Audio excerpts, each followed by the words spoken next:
Hello, hello. It is I, it is him, it is he, Mr. MINED, and you're tuned into GoHamRadio.com. Today we are at Queen Bee's, and we got two wonderful artists here. Can you please introduce yourself? Yo, what's up? My name is Mike Holmes. You can follow me on Instagram at @supI'mHolmes. Thank you. And we got... I am Kwame Badu. You can follow me on Instagram at Kwame Badu Music. Yeah. All right, so before we start this interview, I would like to ask, how did the two of you meet? Okay, well, yeah, I guess I'll start. So I started making music about 3 years ago, and I started looking for San Diego artists, and I was looking at playlists on SoundCloud, and I saw one of Kwame's songs called Medicine Man, and I listened to it, I really vibed with it, and I hit him up, and I think it was 2 days later, he's like, yeah, I'm meeting up and jamming with some people, you want to come meet? I'm like, all right, cool. And so that's how it all started. And how long ago was that? 3 years. 3 years ago. Yeah. Luckily, when Holmes reached out to me, I was already in the middle of deciding to create a label called Worry Free, and that jam session I invited Holmes to was basically the initial members I wanted. And I remember when we all met up. I think we met up at a Mexican restaurant, El Zarape. And we got a giant order like carne asada chips. I'm like, good. This is how you organize a meeting. you bring them together, give them some food, and fill them up.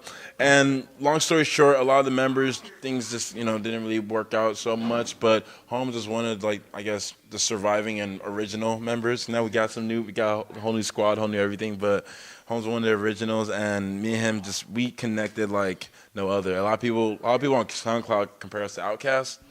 I think we're even keel. It's All right. So, how exactly did you, conform this group of people and can continue it going? Because some people start some stuff and then they just end it real fast. So, how did you keep that up? Well, I knew that I wanted a team or a label that had music that went in the same direction, that had the same mindset, had the ssame consciousness, or at least not the exact same, but at least was on the same vibe. And that vibe was, let's make catchy melodies, let's make songs that have meaning, let's make songs that are deeper than what the average song has. And that's why with a lot of songs you hear, that we make, even as modern as we try to be, even we can put in trap drums and be as today as possible, it'll still have remnants of that realism, of that, whether we're talking about real things or talking about real subjects, like Dollar, like the song Dollar, How did that come about? Mike, can you tell me? Yeah, so that was the first song that we worked on for Even Keel. That kind of spurred the whole idea. I wanted to make, because I'm more singing, and a lot of times I can't make music under my brand that has that kind of harder R&B, 90s R&B, grimy influence. So I wanted to make tracks like that, but under a separate, moniker. So I asked Kwame to join me in doing that, and then so we kind of started with more political topics, and then we kind of injected our own sounds into it, and it kind of turned into something else. But that's how it all started. All right. Well, so exactly how did you see this group going? Because the name is not something that is, jumps out to me when I first heard it. I was like, wow, that's different, So how did you guys come up with that?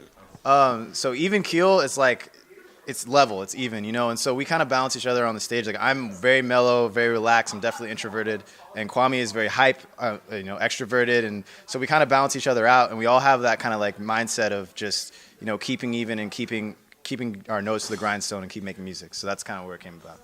So Kwame, how many people are exactly in your label? Yeah. On the team we have Young Flash, we have of course Mike Holmes. So wonderful. We have a couple producers that aren't essentially within, but they're well affiliated with us, such as MCTR. He's from Germany. Mm-hmm. Who else? Weird Knight from Canada, and so a lot of producers that we work with. We have a photographer named Oscar, he's been keeping us looking nice and fresh for a long time. Got our boy Adam Lancer. He was actually here. He shot my pull-up music video. So I would say, to answer your question, I'll say probably roughly around 6 to 7, So you have an international team. How did you make that happen?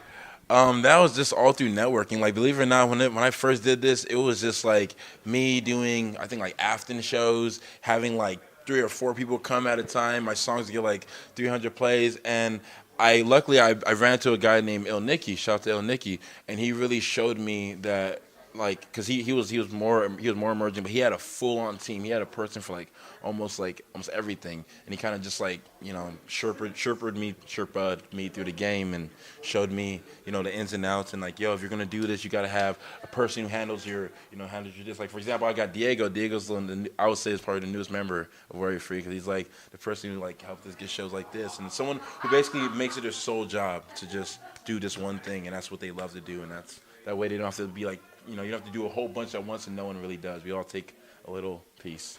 So besides being an artist, what else do you do? I produce. I try to sing. I attempt. I play guitar. Let's see. I beatbox, I guess.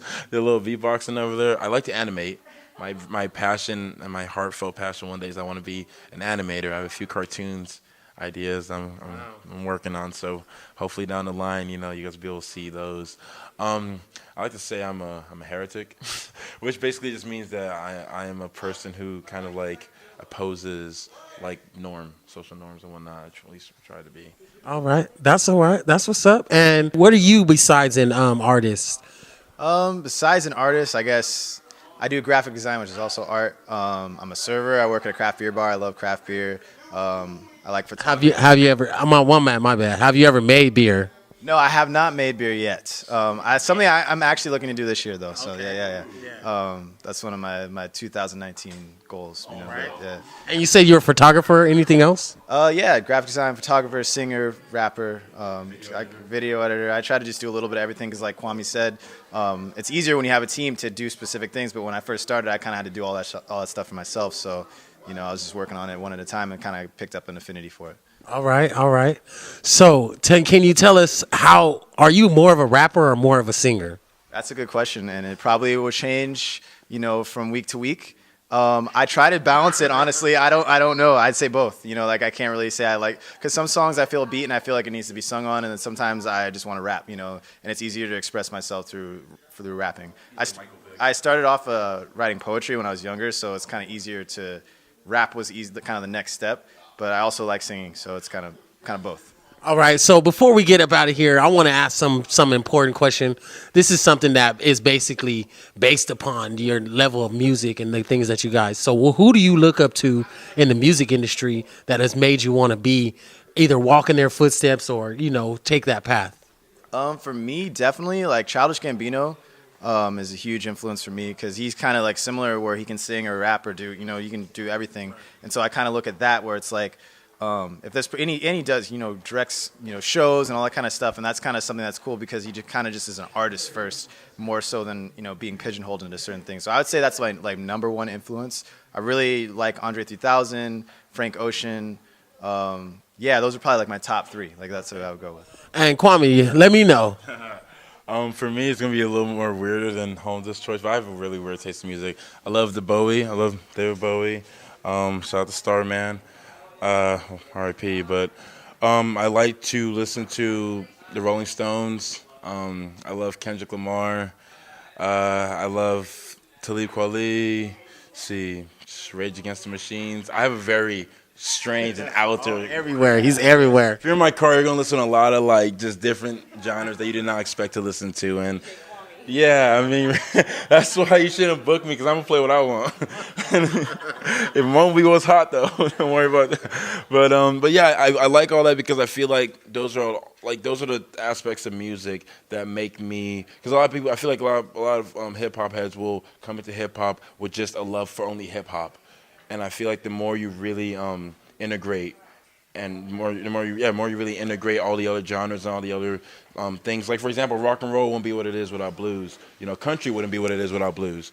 So it's the more you integrate these different genres. Who knows? Like that one David Bowie song I did, I'm able to incorporate EDM with with a European singer and like crazy weird sounds. And I love that. I love just really exotic things, like the most exotic as you can get. That's the way I like to be. That's what's up, man. Well, you heard it here first at Go Ham Radio.